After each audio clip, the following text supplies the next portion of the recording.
Creo yo que a mi vida han llegado en momentos oportunos mujeres que me han enseñado a desarrollarme bien como ser humano. Primero, pues obviamente voy a empezar con mi madre. Aprendí mucho de ella, de levantarme muy temprano por la mañana, de conquistar el mundo, de que cuando a veces no hay dinero, siempre hay una solución. Yo creo que he sido muy afortunada y ese es el tesoro más lindo que me llevo, el recuerdo de vivir en una infancia tranquila, una infancia donde tenía a mi abuela en la primera planta y a mi mamá en la segunda. Entonces cuando yo pasaba momentos duros con mi mamá, que mi mamá me retaba por algo que había hecho, tal vez alguna diablura, porque siempre fui muy traviesa, siempre me gustaba hacer travesuras. En las temporadas de carnaval, ella en la parte de arriba de la terraza tiraba globos, venía la policía, le gustaba mojar hasta a los policías. Y mi mamá me retaba, yo corría donde mi abuela. Y mi abuela era tan actriz que decía, me duele el corazón, no le pegues, no la retes. Ese contraste yo lo tuve y creo yo que eso me hizo ser sensible, pero a la vez muy fuerte y enérgica. Yo nací en Vinces, tuve el privilegio de poder vivir en el campo y fue lo más lindo que a mí me pudo pasar, conectarme con la naturaleza, montar. Yo monto desde los 3 años. Tuve mi primera caída de un caballo a los 5. Y conectarme con la naturaleza creo yo que me hizo mucho más sensible. Y yo crecí, al inicio tuvimos una buena bonanza en Vinces en cuanto al tema cacautero, pero llegó un momento en que sí, mi papá se vio afectado con el fenómeno del niño, que mi papá prácticamente quebró. Y sí llegó un momento en donde nosotros no teníamos ni para comer. Mi abuelita, la que vivía arriba de mi casa, fue una mujer muy importante para mí. Me enseñó a cantar, me enseñó a bailar. Creo que le debo mi lado artista mucho a ella. La abuelita ponía una mesa de centro y sobre la mesa de centro ella se paraba y bailaba. Yo la metí en academia de baile español y ella desarrolló ahí sus dotes artísticos como bailarina. Yo cometí un error muy grande cuando yo era una adolescente. Decidí escaparme con un novio que yo tenía. El chico tenía 18, yo tenía 14, él me llevaba 4 años. Y mi papá muy inteligentemente, y digo muy inteligentemente y gracias a Dios, mi papá llamó a los policías, o sea, se formó una persecución. Él cogió rumbo a Guayaquil, nos fuimos en el carro de él, porque no nos dejaban estar juntos. A mi papá no le agradaba a él, y eso hizo que, llegando acá a Guayaquil, mi papá ese día supo dónde estaba y los policías lograron llevarme a mi casa, pero desde ahí yo no tuve relación con mi papá por 4 años. Y cerraba mis ojos y decía, quiero acostarme a dormir y quiero levantar mis ojos y no haber cometido este error. Porque para mí mi padre es todo.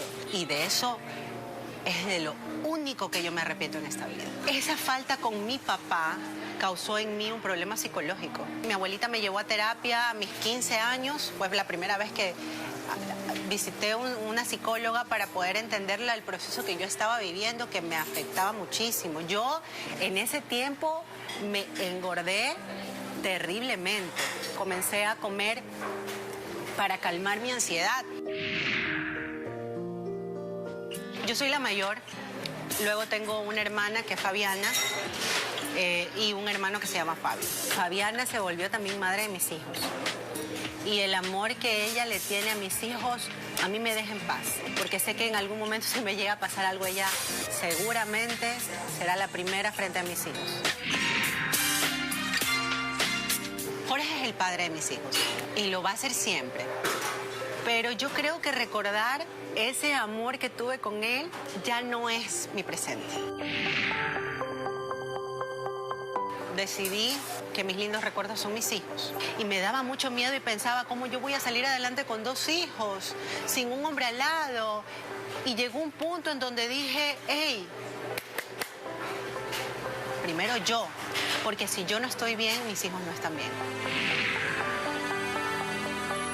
Yo toqué fondo y no le recomiendo a nadie tocar fondo en una relación.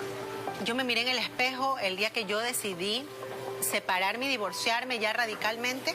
Me miré al espejo y dije, yo no quiero que mis hijos crezcan viendo a una mujer infeliz, porque eso no es el matrimonio. Yo sigo creyendo que puedo encontrar el hombre de mi vida. Yo sigo creyendo que puedo casarme y tener un feliz, y vivieron felices para siempre. Y hay que aprender a entender que ningún ser humano manda a nadie, pero el ser humano tiene la decisión de poder decir, yo te acompaño o no te acompaño en ese proceso. Y yo acompañé mucho. Y llegó un punto en que el proceso para mí ya concluía, porque ya me estaba lastimando. Tocar fondo es acostarte y no poder conciliar el sueño.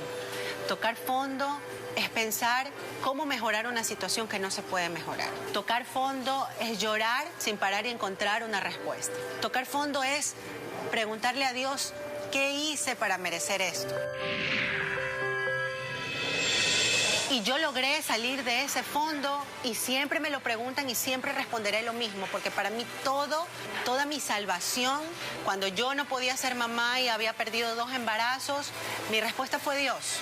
Yo me fui a un encuentro, logré perdonarme, logré perdonar y fui mamá, milagrosamente, porque no podía ser mamá. Y en mi segunda batalla, que fue la separación y el divorcio, yo me aferré mucho a un grupo cristiano y que ellos fueron mi soporte. La primera vez que yo perdí un bebé, el doctor me hablaba y me decía, tranquila, puede volverte a pasar, pero no está perdida la batalla. La segunda vez, cuando perdí el bebé y me ingresaron a quirófano a hacerme el legrado, yo ya no quería vivir. Yo siempre quise ser mamá. Siempre quise ser mamá y creo yo que tal vez no era el momento o no era la persona. Eso sí, creo yo que es el dolor más fuerte que puede sentir una mujer y que no se lo deseo a nadie. Cuando lo vi a Renzo, yo tengo un video que él lloraba y yo solo lo abracé y comencé a besarlo y no podía hablar porque me dolía tanto que él con mis besos se calmó. Victoria, cuando yo tenía 2 meses de embarazo, comencé a sangrar. Me asusté muchísimo y sentí una angustia tan grande en mi vida. Yo le puse Victoria porque es la victoria de mi vida y me consagré con ella. Para mí fue mágico. A Victoria no la pude abrazar inmediatamente. La vi, la besé y se la llevaron al cunero. Y ahí tuve que pasar un postoperatorio donde estuve mucho tiempo y me desesperaba por verla. La llegada de mis nietos es lo más lindo que ha habido en mi vida. Los disfruto a cada instante plenamente. Puedo estar cansada y de repente... Yo vivo lejos de donde ella vive, pero si ella me llama en la tarde, mamá, quiero que te vengas porque necesito esto, necesito lo de acá, que los niños necesitan de ti. Entonces yo, sin pensarlo, cojo y me voy para donde ellos están y donde me necesiten. Yo soy el reflejo de mis hijos, porque lo que ellos ven que yo hago, hacen ellos.